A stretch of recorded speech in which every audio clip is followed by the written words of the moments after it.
আজকের দিনটা আমার কাছে সত্যি একটি গুরুত্বপূর্ণ দিন ছিল, কারণ ফেলে আসা কিছু পছন্দের জিনিস আবার নতুন করে পূর্ণতা পেতে চলেছিল।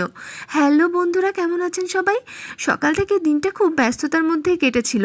রান্নাবান্নার তাড়াটাও একটুখানি বেশি ছিল, কারণ বিকেলে 4টের সময় আমাদের একটা জায়গা যাওয়ার ছিল।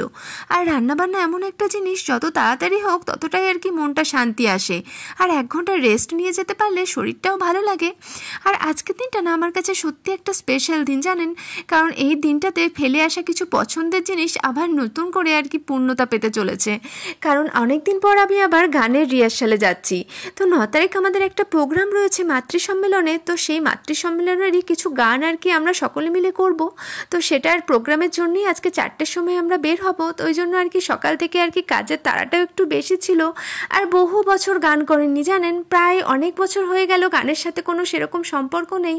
তো অনেক দিন পর গানে আসবো, গানে যাব, এটা ভেবেই আমার কাছে আর কি খুব ভালো লাগছিল। তো আমি পুরোপুরি একদম রেডি হয়ে গেছি। আর এখন ঘড়ি কাটায় বাজছিল 4:05 মতো। তো প্রথমে একটা মাতৃ সম্মেলন ছিল, এটা হচ্ছে দুর্গা মন্দির। তো দুর্গা মন্দিরেই মাতৃ সম্মেলনটা ছিল। তো সকলে মিলে বসেছিলাম, ঠাকুরের নাম জয়গান হচ্ছিল, বড় মার নাম জয়গান করছিলাম। তো তারপরেই আর কি আমাদের রিহার্সালটা ছিল। তো আমার কাছে সত্যি আজকে একটা স্বপ্ন পূরণের দিন, জানেন? কারণ অনেক দিন বললাম না, বহু বছর প্রায় আমি গানের সাথে আমার কোনো সম্পর্ক নেই। তো গান এমন একটা জিনিস যেটা মনকে খুব আনন্দ দিয়ে থাকে। তো বিয়ের আগে আমি গান শিখতাম। তো তারপরে আর কি এখানে এসেই আবার নতুন করে যে গানের এভাবে আমার নতুন করে চর্চা শুরু হবে, আমি না ঠিক ভাবতে পারিনি। তাই জন্য আজকের দিনটা সত্যি আমার কাছে খুব একটা ভালো দিন, খুব সুন্দর একটা দিন। তো আজকের দিনটা যদি আপনাদের সাথেও একটু শেয়ার করতে পারি, কারণ আমার আজকে ভালো লাগাটুকু যদি আপনাদের সাথেও শেয়ার করতে পারি, তো আমারও আর কি ভালো লাগবে। তো আর আপনারা প্লিজ কমেন্টে কিন্তু অবশ্যই জানাবেন যে আমার ভিডিওগুলো কেমন লাগছে, কারণ আপনাদের একটিমাত্র কমেন্ট আমাদের পরের ভিডিওটি করতে অনেক উৎসাহ যোগায়। তো আমরা এখন বসে রয়েছি। তো তারপর ঠাকুরকে প্রণাম করে আমরা এইমাত্র আর কি রিহার্সালে বসবো। তো গানটি সবাই মিলেই আর কি গাইবো। আর আমি আজকে প্রথম দিনই আসছি। তো এরপর পরপর রিহার্সাল তো চলবেই। তো সকলে মিলে খুব মজা হচ্ছে, খুব আনন্দ হচ্ছে।